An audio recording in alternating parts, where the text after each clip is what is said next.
Hello, everyone, and welcome to the Leadership Race. We're joined for another debate, my final one, but also the VP Community Engagement debate today, joined by Isabella, Adrian, Sophie, and Luca to debate around the questions around this role. I will remind everyone that voting starts next week on the 10th. For rules for this debate, simple as all the candidates will get 2 minutes to answer each question. I'll have a timer in front of me to get everyone within the rules. And they'll answer a lot of different questions that I have prepared, but also that we can come in from the audience. So please, if you do have any questions, send them to Jenny, who is the moderator today, and she will send them on to me that I can ask the candidates. Make them open for all candidates to answer, and not specifically for anyone. Make them as open as possible, not anything too dangerous or anything, but obviously we want to grill the candidates today and see what they're worth, for this role. So I'll remind everyone as well that you can please keep yourself muted as well as turning your cameras off, and we'll get cracking. So I'll start by asking the candidates to give their name, what they study and what year they're in, and then we'll get cracking with the questions. So Isabella, do you want to get started? Sure. So first of all, hello everyone, and thank you so much for joining us today. I'm happy to see that there are quite a few of us that are taking an interest in the debate.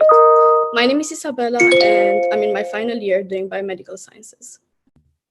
Great, thank you. And Adrian? Cheers. Thank you, guys. Thank you, everyone, for coming. My name is Adrian Tidinjallo. I am in my third year at Essex, and I do philosophy, politics, and economics. Great, thank you so much. And Sophie? Hi everyone, my name's Sophie, my pronouns are she, they, and I'm in my final year studying sociology with human rights. And finally, Luca? Hey everyone, again, thanks for coming. My name's Luca. I'm doing philosophy, politics, economics as well, and I am the fourth year. Perfect, thank you so much. Okay, so all the candidates had 2 questions that they could prepare, and then we'll get cracking with the other questions that I have prepared. So first question is, what do you think you'll be able to bring to the role? So we'll start with Adrian. Thank you, Tom. The role of VP Community Engagement is, yes, working closely with the engagement team in maintaining high engagement with the student body. But I say more importantly, it's working with our student community officers, who are essentially the experts on what issues our communities are facing. And I believe a good VP Community Engagement, a good sabbatical officer, needs to be able to give both the SEOs and other student representatives the tools they need to engage with their community in order to represent them, but also the tools to challenge the university on behalf of their community. And I believe through my experience, I have the skills to do that. And through the connections that I've built over my years at Essex with relevant university staff and SU staff, in really being able to assist and push our SEOs to both engage and represent our communities. Great, thank you very much. And Sophie? Having been a student this past year and being expected to carry on as normal as the world around us is crumbling has definitely made me a stronger individual. During my time at university, I've been a student rep, a department lead, and a student ambassador, and president of BSPS. Extracurricular activities have allowed me to engage with current and prospective students. This has allowed me to acknowledge the experiences from different perspectives. I like to hear what others have to say. I really value the opinions of others. Alongside my studies, I spent the last year building Black Lives Matter Colchester. My work is featured in The Guardian, and I was listed on the Big Issues Top 100 Changemakers of 2021. I've also been fortunate enough to work with Amnesty International UK. I was also able to rally up over 1,000 people to attend 2 peaceful protests. The skill I've acquired within the last year made me perfect for the role. I jumped out of my comfort zone to amplify the voices of others, and I'm willing to do it again. With the horrible racist experiences I faced in my first year of uni, I know how it feels to be singled out and alone. I don't want other students to experience this. I think it's important that students are aware of the groups, such as Tackling Racism Work Group. It is crucial that the SU create a safe space for students to feel comfortable enough to speak about sensitive issues. It's important that the students are aware of all the facilities that the student union have to offer. Despite the trauma I have faced, it has made me the person I am today. It's made me stronger and more understanding. I want to ensure that we look at all the communities and connect with them, learn from them, and ensuring that we provide a voice for everyone. Thank you. Great, thank you very much. And Luca? Hi, yeah. So I've been here for 4 years, and in my 4 years, I've seen what I think is a gradual sort of decline in the university and the engagement that we have seen between us, the students, the community, and the university itself, and the relevant bodies. You know, I joined in 2017, and it honestly, I don't know if anyone remembers, it felt a lot more, you know, tied together, close. You know, there was a clear line of, you know, we have an issue and it will be dealt with better. And I feel like as the years have gone by, it's really fallen, especially in this last year. You know, since COVID, and it's, you know, I've worked at Starbucks for 4 years at the SU. I've spoken to thousands of people, just because I'm a very curious person. I'm a people person. I enjoy speaking to people, getting to know what, you know, what they're about, what makes them tick. And I've noticed as well, you know, it's anecdotal, but, you know, it's literally thousands of people that, you know, they just get less and less engaged with university. And I just think that's so poor, because we aren't paying customers, you know. I mean, we do pay a lot of money, minimum 9,000 more if you're international, but we get treated worse than someone complaining to Asda about a tin of soup. Like, literally, they brush us off a lot quicker. And I'm sure everyone has had some sort of experience in that.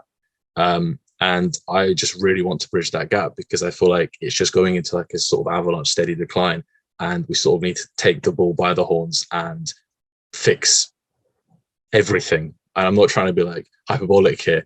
I just really feel like there's so many issues, and working with the relevant bodies, all different communities, to make us equal, and not like this university sort of trampling all over us, which I believe is happening right now.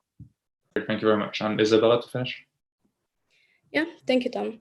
So the main skills I can bring to the role are experience in working with different community groups from campus, as well as a new perspective on the priorities and the responsibilities relevant to the position. During my time here, I worked as a community organizer, events assistant, and residence assistant, and took upon different volunteering roles, such as being a peer mentor.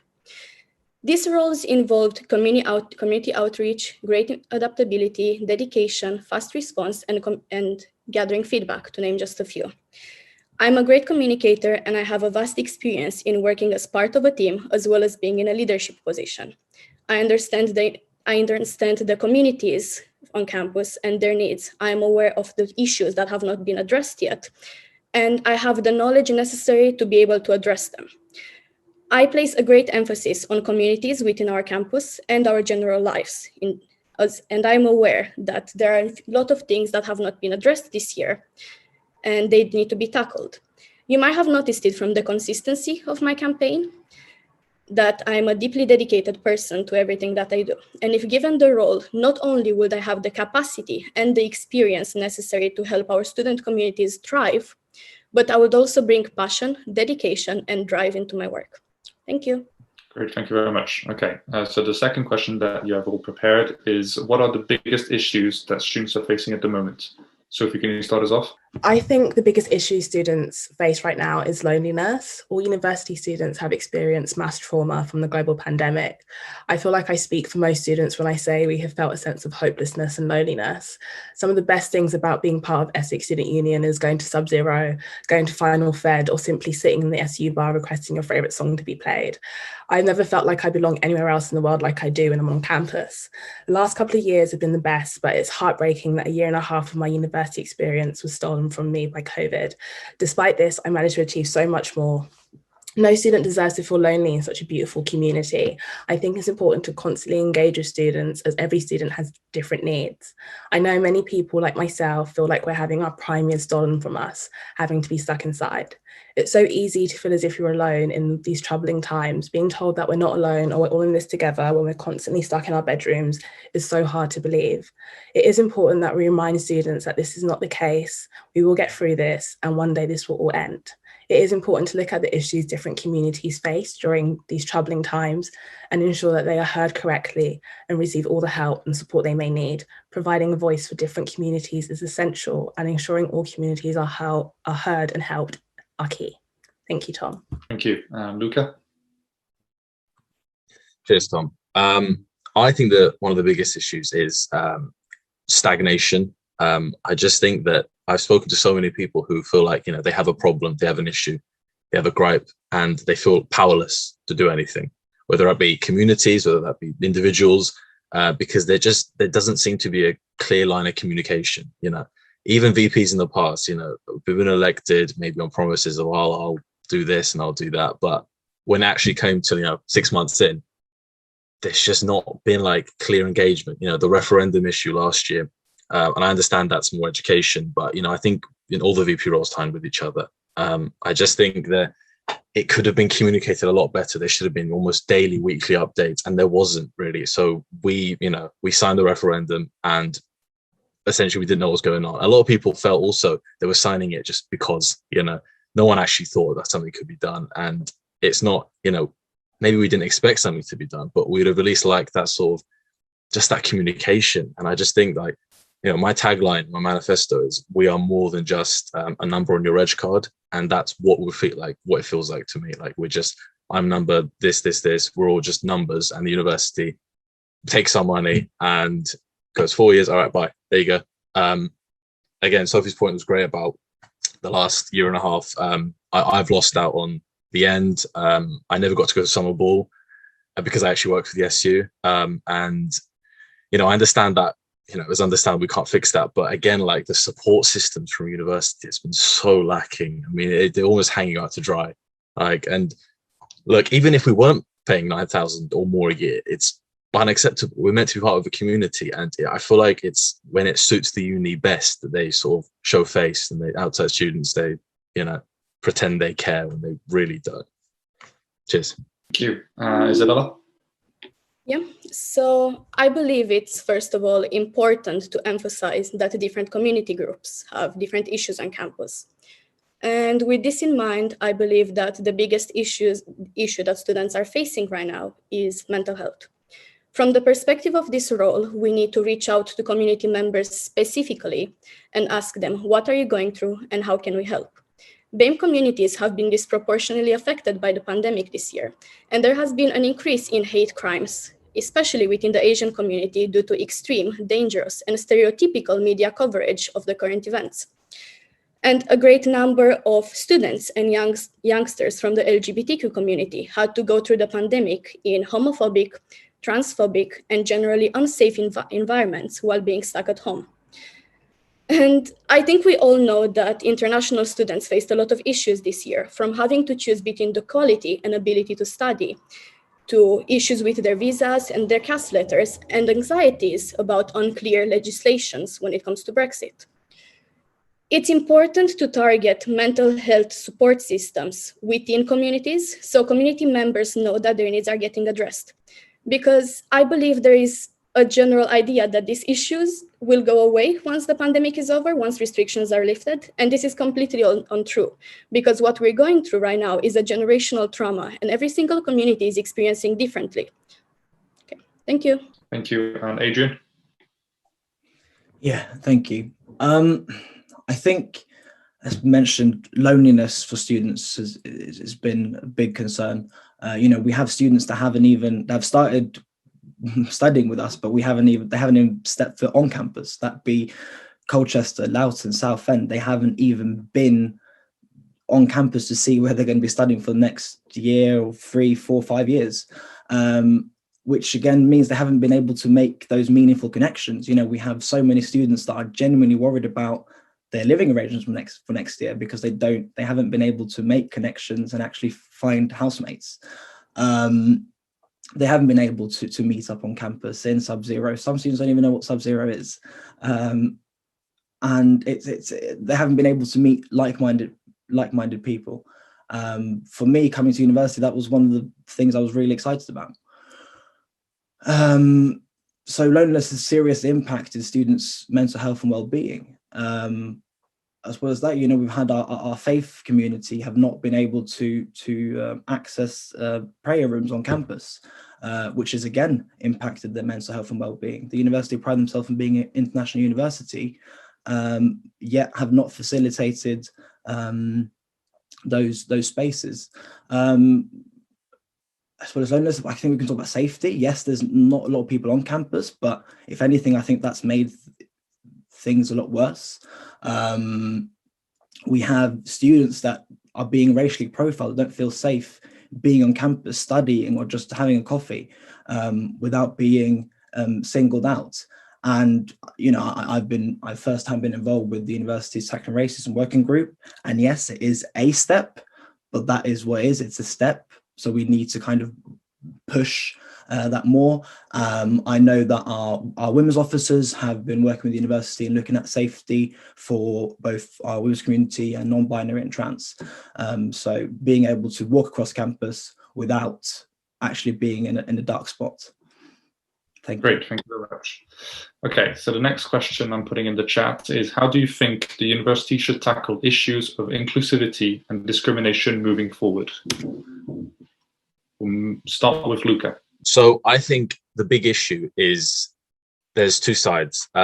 There's people who feel that it's all is lost and they can't feel included with the rest, you know, the general people at this uni, and that they feel like it's, you know, it's a hopeless battle, and they feel like, you know what, we'll just be at the side, we won't participate. And then there are the people who have necessary privilege and are part of the majority who just feel, you know, that's fine, you know, that they get sort of that stagnation feeling where they feel like, oh, this is how it's meant to be, everything's fine. So there's this sort of weird sort of vacuum where both sides of the coin don't feel like there can ever be a solution. And I feel like the issue there is just education, and more education on, you know, programs, cultural programs as well. I mean, I was not an RA, but I was a reserve RA, and the programs that RAs do are amazing. And I feel like something similar should be done, sorry, not worldwide, uni-wide with the university, sort of inclusivity programs, education, because a lot of people come to the uni, and especially from non-Western backgrounds, who don't necessarily understand, because it's maybe more unacceptable, whether from law-wise or culturally. So teaching them, you know, that the sort of more Western openness and ideology of accepting everyone is, I think, super important. And we can do that through programs and also campus events. You know, obviously COVID won't be around forever, but on campus, you know, we can have quick, you know, oh, have you considered learning about XYZ? I mean, you know, there's always room for learning. And I feel like the problem is that people aren't told, you know, people are too comfortable. So we should aim to try and get them out of that comfort zone. Great. Isabella? Yeah. So I believe that it's quite a wide topic to cover, and there are different things that should be brought in consideration when it comes to this, from the BAME award gap to the lack of representation in our educational system. But the first thing I would like to bring to attention is the current zero tolerance policy, because I believe there should be some improvements when it comes to it, as there is a lack of strict and specific rules. And in the current situation, a lot of students are not held accountable for their actions, and this perpetuates a culture of discrimination. Our campuses and universities should be a safe place and a welcoming place for everyone. And I believe that one possible improvement when it comes to this is creating safe spaces for communities. Each community could have its own room where they decide on its usage. It can be a room dedicated to culture, it can be a safe space for socializing, or just a general gathering place. And not only would this result in better community-based interactions, but it would also give an opportunity to student groups like student parents, for example, that usually don't have the opportunity or the time to join events on campus, to take the half an hour lunch break that they have to go to this room and meet people with similar interests and a similar background.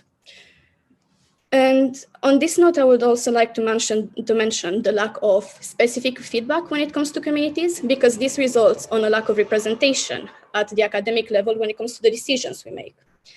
I believe that institutions tend to stay silent when it comes to discrimination and inclusivity because they don't want bad media coverage.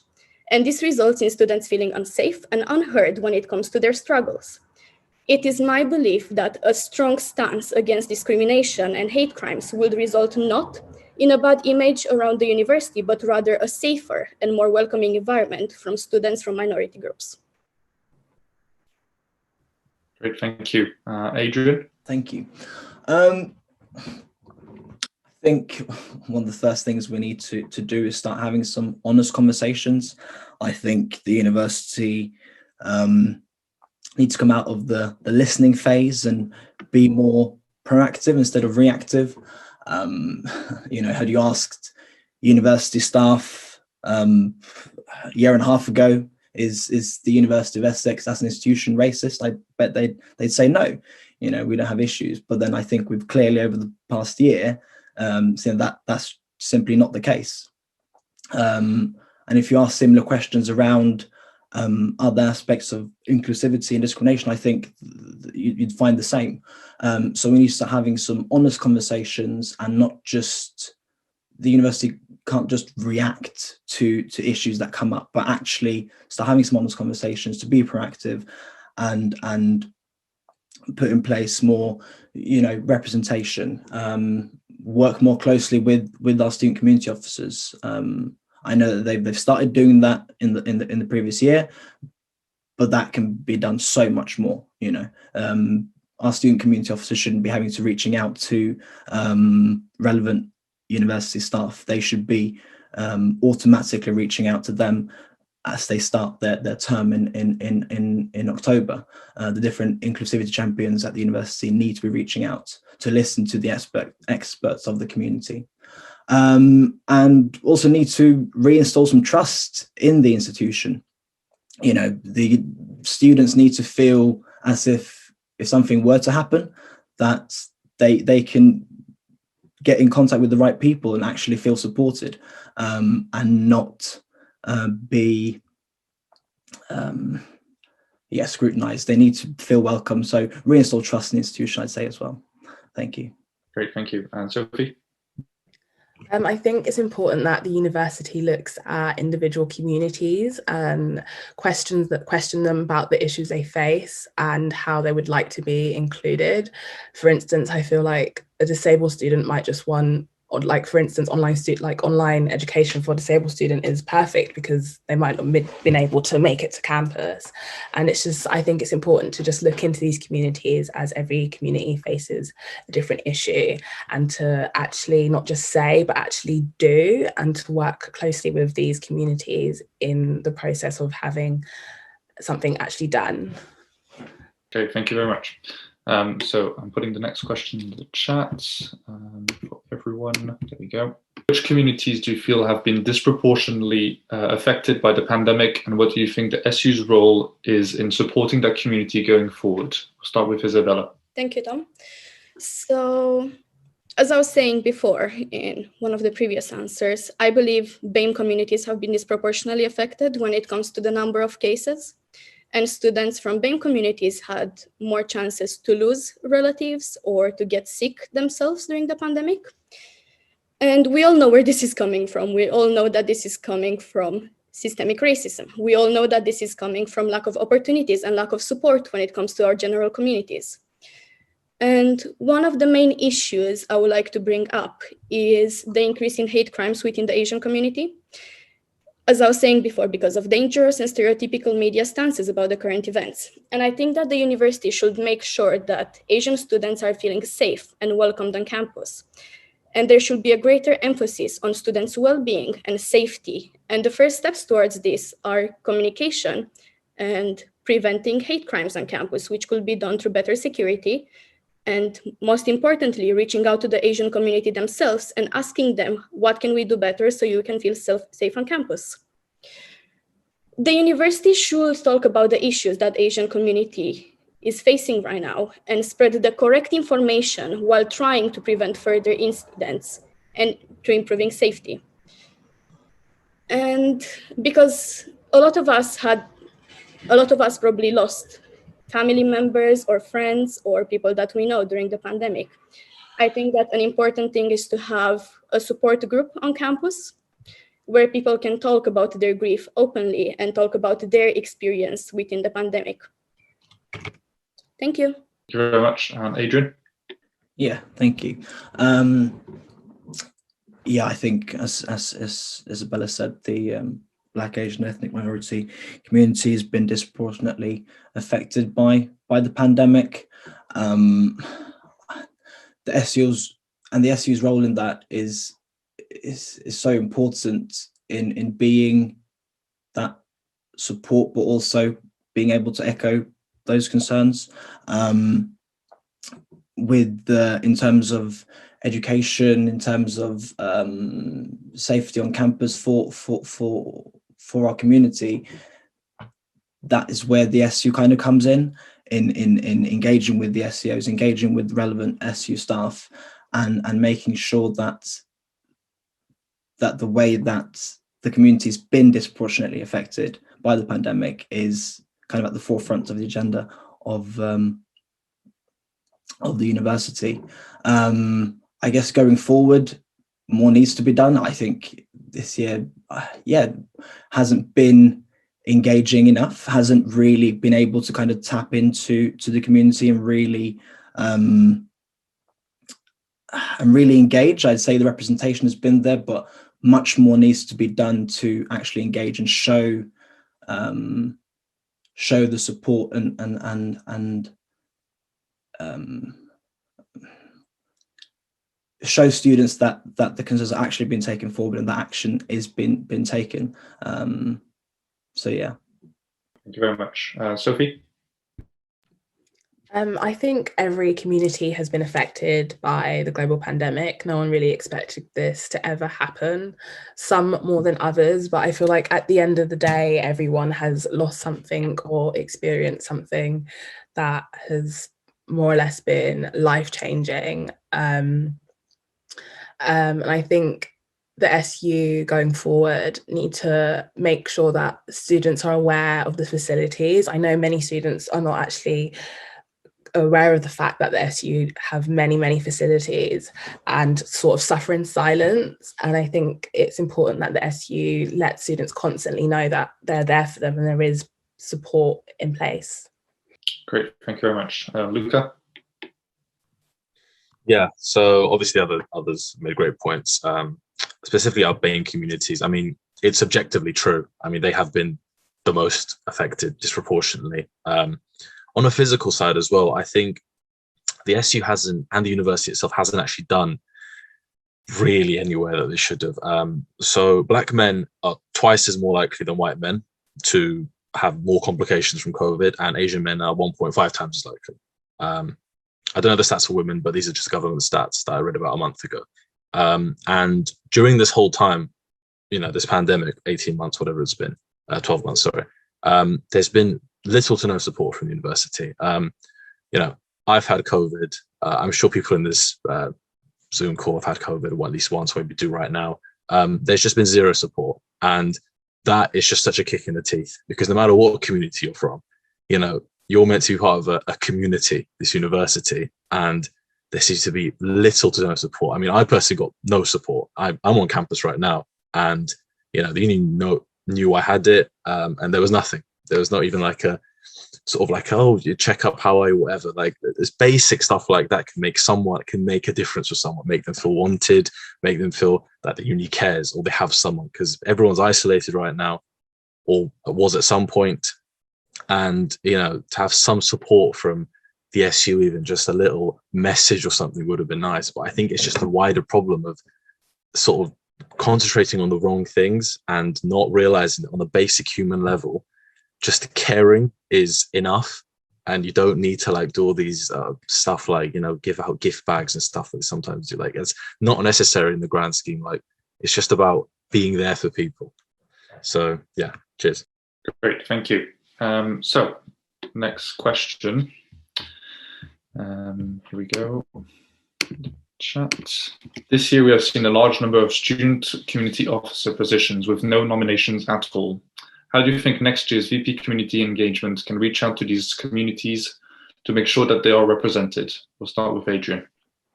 First of all, yeah, I think I saw that there's been a large number of the SEO roles that haven't been nominated, and which I think is it's a real shame, because again, I'll emphasize this again, the SEOs are so vital because they are the experts on what issues the communities are facing. Without the SEOs, it's very difficult to be able to gather that feedback.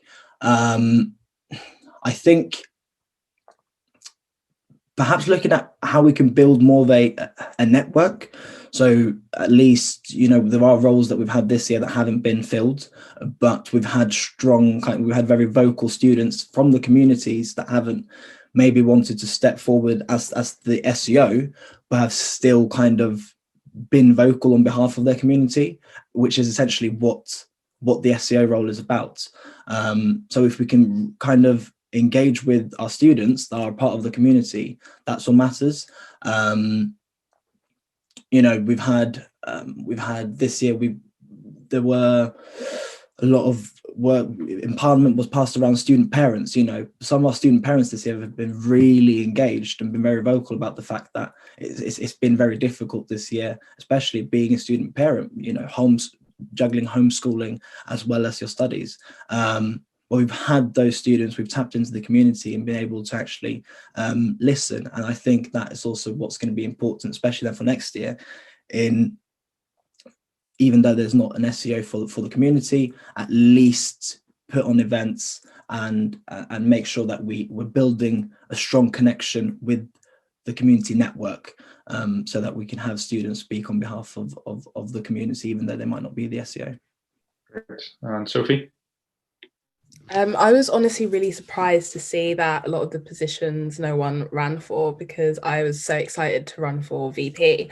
And I think it just comes down to people not realizing, or students not realizing, the power they have, and that if they want change to happen, they can in fact nominate themselves for these positions and ensure change does happen. I think it's crucial that we constantly remind students that, like, you come to uni and you can do so much more than your studies. You can make changes within your environment and have your voice heard. Okay, thank you. And Luca?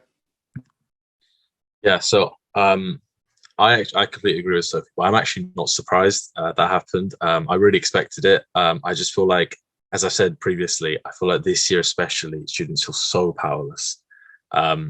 And not necessarily that they don't care, it's just they feel like there's no point. It's that apathy, and that apathy is so dangerous, because in any form of politics to engagement or any small level to the nationwide level, it's so bad for people not to feel like they have any power. And that's why the VP for the upcoming year needs to do 10 times as much with various events, reaching at just regular posts, social media, to try and gather back that community aspect and to make it actually better than it was 2-3 years ago. Because especially in these times, it's pretty, you know, there's so many empty positions, and I'm really not surprised about that. I did expect it's a shame, but I think we definitely need to work on just getting some form of representation, because that structure of the SEOs is so important, and otherwise it becomes very difficult for the VP to actually do their job and trying to represent people as they want to be. So thank you. Great, thank you very much. Isabella? So I believe the lack of nominations this year represents a few things. It represents that, first of all, students felt powerless. Secondly, there was not enough communication for students to know what community officers are, what they do, and how they can represent the communities and change life in university. And the general lack of engagement, which I believe comes from a lack of preparation, which is understandable because the SU and the current officers and the university could not have predicted these circumstances. However, these roles include being prepared for the worst case scenario, which is what we experienced this year. We experienced a year with no teaching face-to-face for the majority of us, with no real engagement, and with not enough representation when it comes to our needs and our struggles. And as I was saying, it's understandable that people didn't expect it, but we should have been prepared. And for next year, a possible solution when it comes to the lack of nominations for community officers' role is making a greater use of societies. When it comes to societies this year, they have been struggling a lot. Societies that had great engagement in previous years, societies that were thriving before, now are struggling to survive and questioning if they will even exist next year. And a lot of these societies are a great part of the experience we provide to students and a great part of the communities that we wish to represent. So I believe they should have a greater voice when it comes to the changes that are being made, when it comes to the things we wish to implement. And when it comes to the next nominations, I believe we should communicate to people better what this represents and what they can do through the roles. Thank you. Great, thank you so much. So next question, here we go.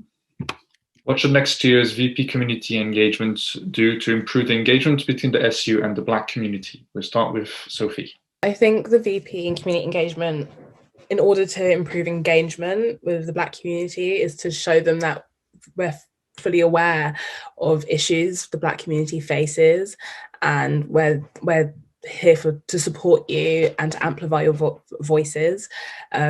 Have Black people be what's the word I'm looking for?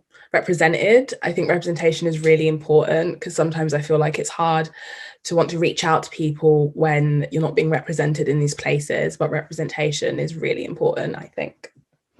Thank you. Luca? Yeah, so I think it's super important to try and at least work on building back trust, because I think this is not going to be solved overnight. And the key is that we're taking strong steps to working towards building trust, because the issue is so deep and it can't be, explained within 1 or 2 minutes or let alone hours. But I think if the uni just, again, as Sophie says, shows that they care, I think that's step 1. And then we can work on step 2, 3, 4. But I think what's most important is trying to build trust, because there is just little to no trust at the moment. And I think, especially because this year there's no trans, disabled or Black officer, I think this year, it's taken right wrong, but I think that's also a huge problem. So it's going to be even harder this year. But again, we need to work on sort of having that structural system where representation can be properly, by all communities sort of as possible, and especially by the Black community, who have been virtually trodden all over in the last 18 months, which is completely unacceptable. And, I just feel like the university could have done so much more. And it's really up to us to try and bridge that gap, because someone has to do it. And I think it would be a really big, not an honor, because it's like a basic human right, but I really think that way more needs to be done, and building trust is that first step. Thank you. And Isabella? Yes, so I believe that the university needs to gain back the trust of Black students, because they are a great part and an important part of our students' community. And they need to do this through action and not just empty words. We all need to show the fact that we're anti-racism, and we need to reach out to the Black community and elevate their platforms so they can tell us what changes they wish to see implemented. Because to me, as a white woman, I can't make the decision of what Black students want to see on campus. I can't make the decision of what will be for their benefit. I need to reach out to the community, and I need to give them the opportunity to tell me the changes they wish to see implemented. The Black community on campus is deeply underrepresented from so many points of view. If you look at the academic level, you come to realize that less than 1% of professors are Black. And this needs to be really addressed by the SU and through our role by emphasizing and lobbying for change within the academic environment and outside of it. We need to be a voice. We need to give students the opportunity to talk about their struggles and to take active steps towards improving this. And the most important thing, I feel, is closer work with community officers. Obviously, we mentioned before that there has been a lack of nominations. And I believe we need to find students that are willing to represent their community and to help us take the changes forward.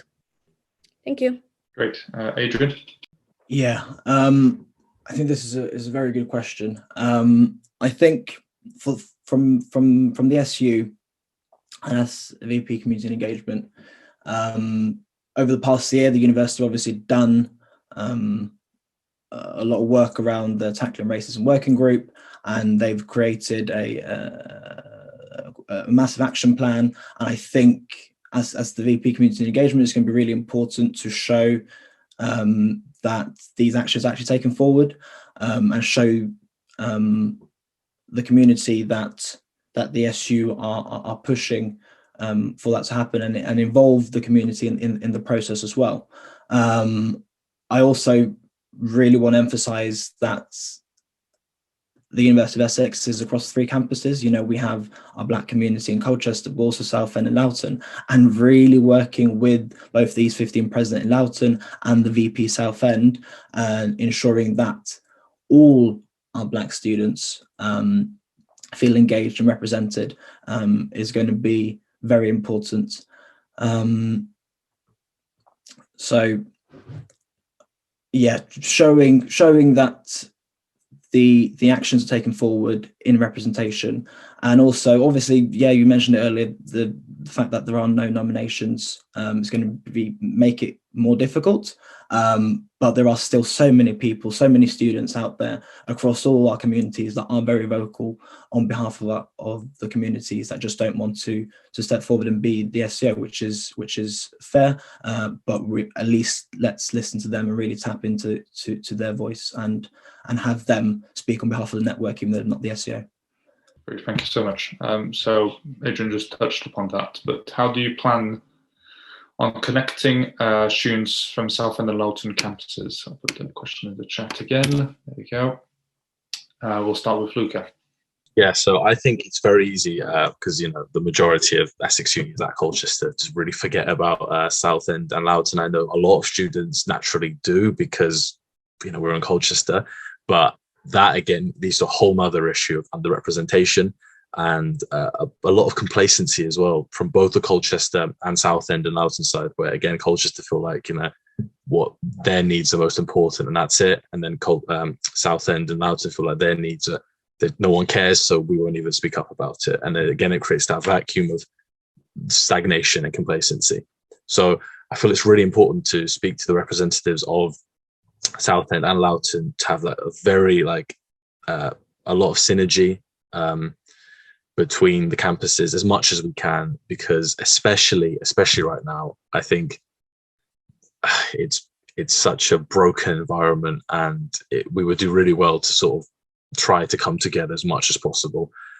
But even not before, it was before COVID, just even better than that, because there is a lot of disconnect, and I don't know, I just really feel like it's really not good enough from Colchester's point of view, because there's a lot of, you know, that sort of dominant majority, and it's really like isolating, and is essentially like a tyranny of the majority, like you have in other political systems. And we really do need to, us as all VPs of all manners, all 7, will need to really sit down and work out how we can put them on an equal standing. Even if there are less people there, they still need to be equal to us at least.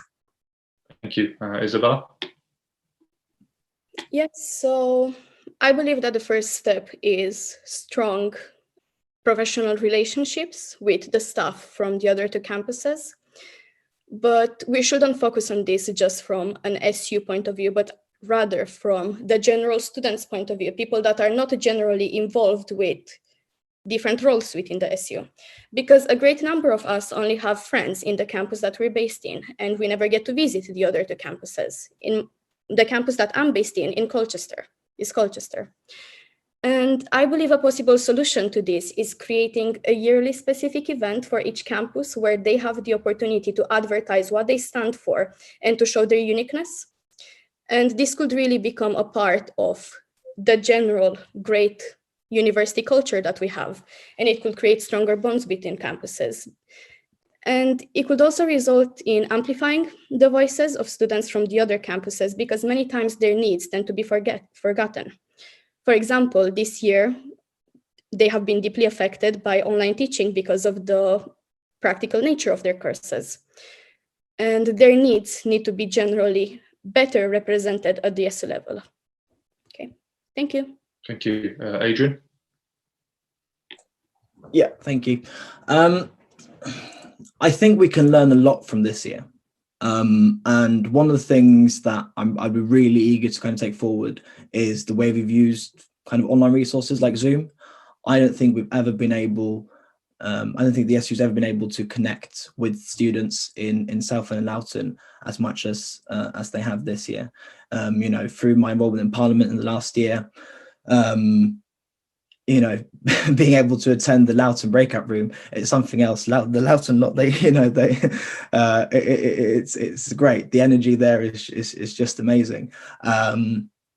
So really kind of, you know, utilizing Zoom in connecting across campuses.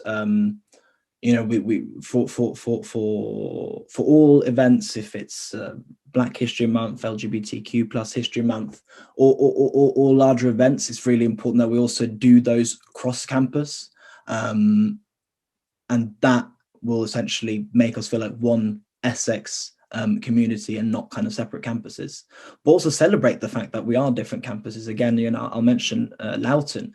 You know, there's a whole campus just full of creative creative students who can really put on some really cool events, some really engaging events, and that's what they do for a degree. So kind of celebrating that as well. So in terms of positives, there hasn't been a lot of positives this year with COVID, but the one positive would definitely be how we've used online resources to connect with students in Southend and Loughton, and we're really keen to continue that. Thank you. Great. And Sophie? I think connecting all the campuses is really important, and I feel like now more than ever all campuses should be connected, whether that's through VPs and presidents meeting and having conversations, because I'm sure that problems that are faced on Colchester campus happen on other campuses as well. And I think coming together and looking at a solution for all campuses would be really crucial and a step in the right direction. I think if there was a way to have events with all campuses, that would also be really nice. I think it'd be so cool to have friends that go to the same uni as you in a different campus and being able to visit them and just building really strong connections between the campuses. Great, thank you very much. So the next question is about student parliament. There we go. How do you think next year's VP community and engagement should increase student engagement with Parliament? We'll start with Isabella. Yeah, so I believe that when it comes to student engagement within the Parliament, we need to give an opportunity for more students to know about what's going on, because generally speaking, a lot of students find the communication to be lacking when it comes to the decisions that are being made in Parliament and what the Parliament does. And we're all aware that there's a lot of work that goes in this and a lot of work that happens behind the scenes, to say so. But because the majority of students don't use the SU website and the majority of students don't know where to find the information they need, they can't get engaged with the Parliament. They can't help in decision making, and they can't know what's going on. They can't know the things that the Parliament and the student voice are wishing to implement at the moment. So better communication will be a first great step in improving this. And I also believe that it's deeply related to engagement, because as we mentioned before, there's a lack of engagement this year, and this might be translated not only when it comes to a lack of nominations for the officer roles, but also when it comes to people that are interested and willing to join the Parliament sessions and people that are interested and willing to be representatives, because they don't know what has been going on this year and they don't know what these roles represent. So the first step should be communication, an increase in communication and a greater quality when it comes to it. And a possible solution is a better usage of social media, because everyone checks the Instagram page, and when it comes to the changes that are being implemented, instead of having a full article that students are not going to read, it should be available, but a better approach will be having a comparison of before and after, and how this change in legislation benefits you as a student. Thank you. Thank you. Adrian? Yeah, when it comes to student parliament, I think, again, as I said previously, online engagement with Parliament this year has been within Parliament has been good. The attendance has been good. So definitely looking at how to continue that, because obviously again, Loughton, Southend and Colchester has been coming together and having open Parliament sessions. I think really kind of tapping into Rebel, so student media, in kind of pushing student parliament. I know that Rebel have done work this year around Parliament, both before Parliament sessions and after. So really pushing that and continue that work. But it is difficult because Parliament has such a big impact on students' day-to-day life. Unfortunately, a lot of students just don't realise that, and it's kind of being able to tap into that and showcase what impact student parliament actually has. And once we can do that, I think student parliament engagement would definitely increase. Thank you, Sophie. I think it's important that we make students aware of student parliament. I'm sure there's many students that aren't aware of student parliament, and to show them and remind them of examples of the effect student parliament has had. I feel like for some students, they might think parliament's boring, but if you make it relevant and interesting, it can lead to loads of people wanting to join and have a say. Thank you. Luca? So I actually think this has been slightly underplayed even. I think 95% of students don't even know what student parliament is, even more probably. They've heard of the concept of student parliament, but if you just ask them, 10 seconds, what is it? They'll be like, don't really know. And the weird thing is, as Adrian said, they are actually very influential and very important and impact our lives a lot. And even, I don't claim to be an expert on student parliament, especially when I first came. Like, I read up about it my third year last year, but before that, you had zero clue, because the problem is they're targeting all the wrong places. It's all very well having a nice flash car, but if you leave it in the garage, no one sees it. It's that kind of concept. Like, we have this so much potential in student parliament to be this sort of amazing institution that we can engage with, and we sort of just don't shout about it, don't do anything, and it's just sort of left in the dust year after year. And generally, I'd say, again, I think I stick with it, 90+% of students don't even know what it is, what it does. So I think, again, social media is crucial for that, because Instagram, Facebook, those are the two biggest ones, the freshers group and the Instagram uni pages, the SU ones. If we start pushing how the people get engaged, and first of all, we need to start with what is it, because a lot of students don't even know what it is. So first start with that.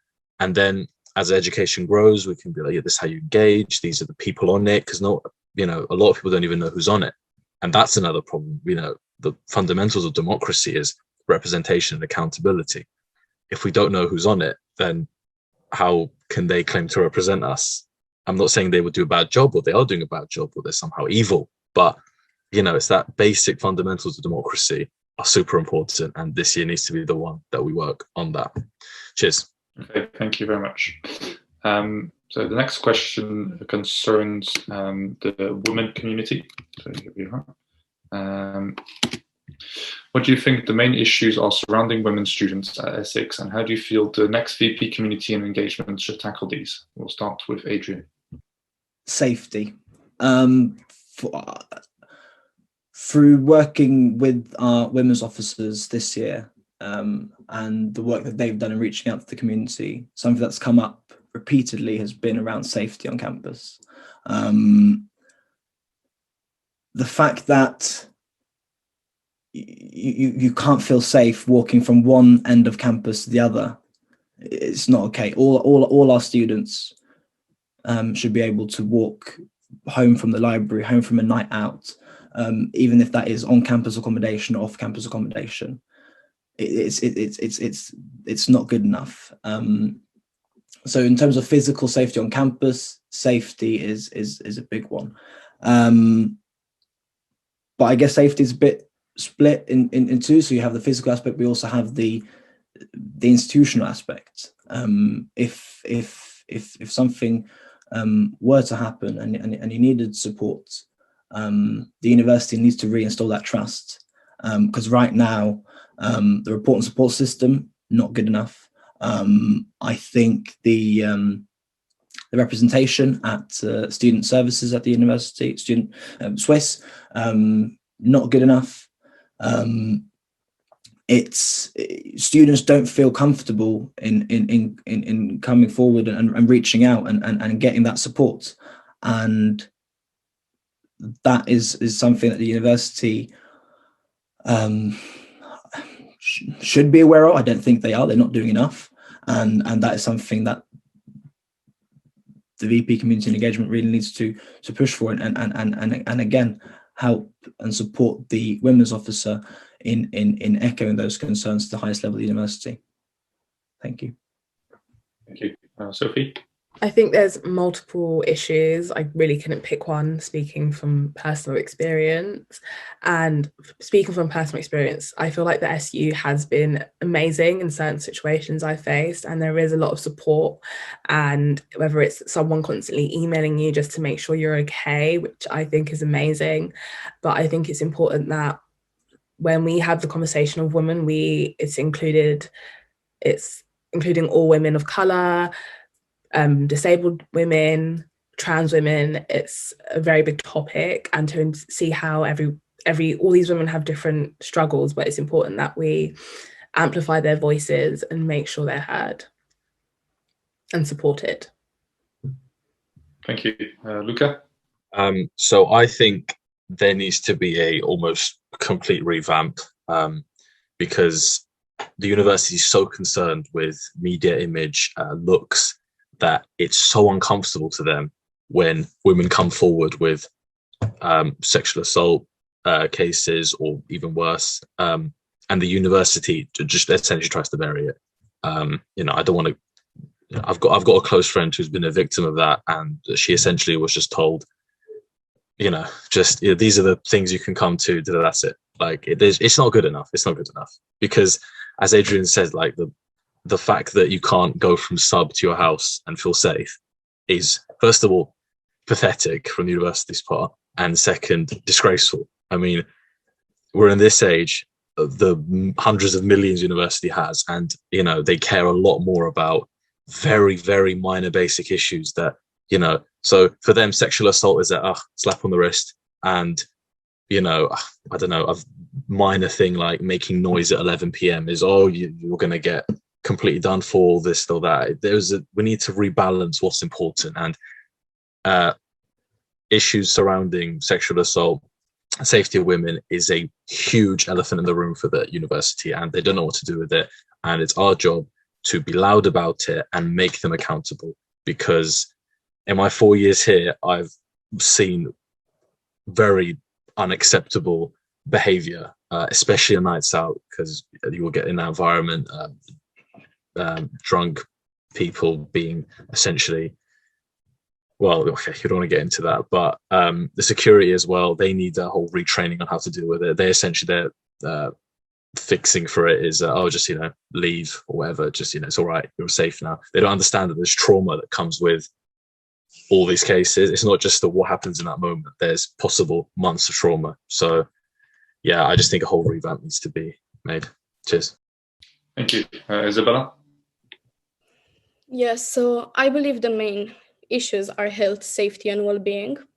And I want to bring forward the topic of sexual awareness, since we are a diverse group of students with different circumstances in life, cultural backgrounds, and even religions.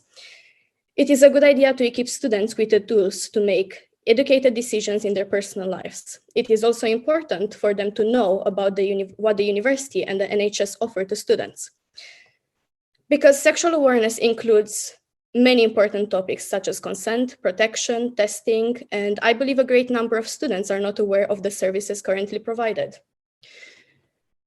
During my time with the Residence Life team, we had this approach where in the first week where students come to university, we give them a leaflet that includes a lot of information from topics such as healthy relationships to consent, and we covered it with our residents, which I think it's really important.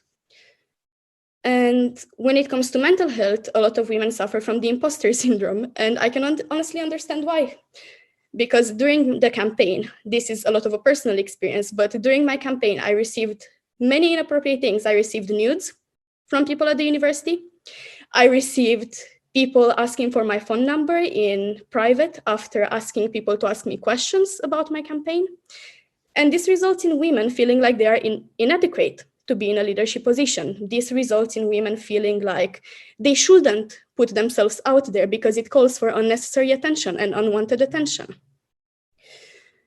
And I also believe that the university and our role, the role that we're going for, VP Community Engagement, should work closely with the feminist society and put an emphasis on the importance of intersectionality within all communities. Yeah. And there's also a problem when it comes to the current system in regards to tackling sexual assault, because it's deeply depersonalizing. It's deeply depersonalizing to make a person go through their traumatic experience over and over again just because someone might do something one day. Thank you. Thank you very much. Okay, so final question concerns loneliness during the pandemic.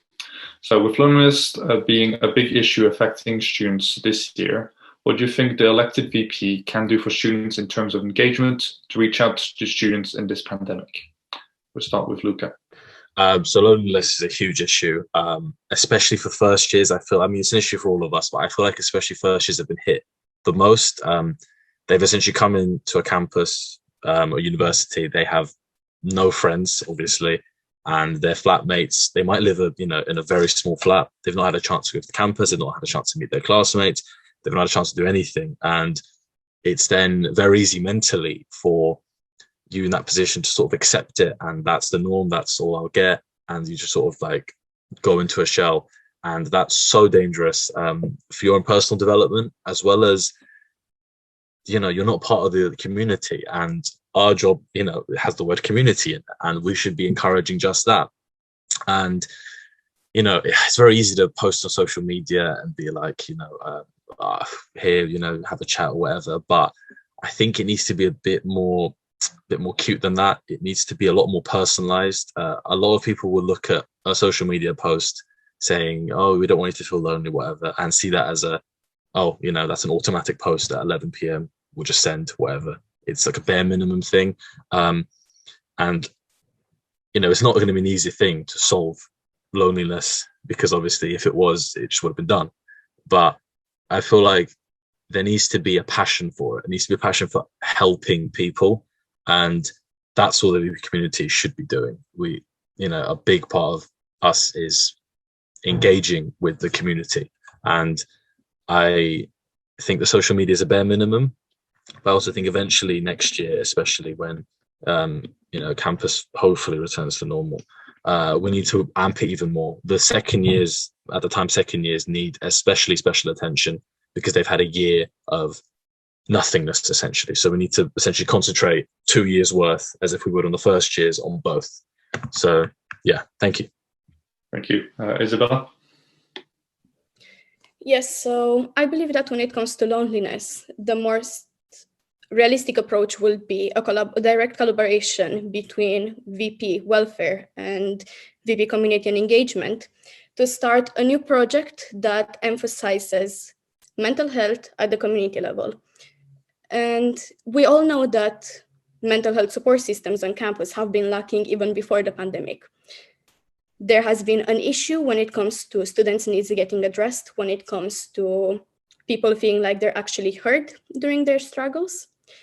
And now with the pandemic, the need for mental health support has increased a lot.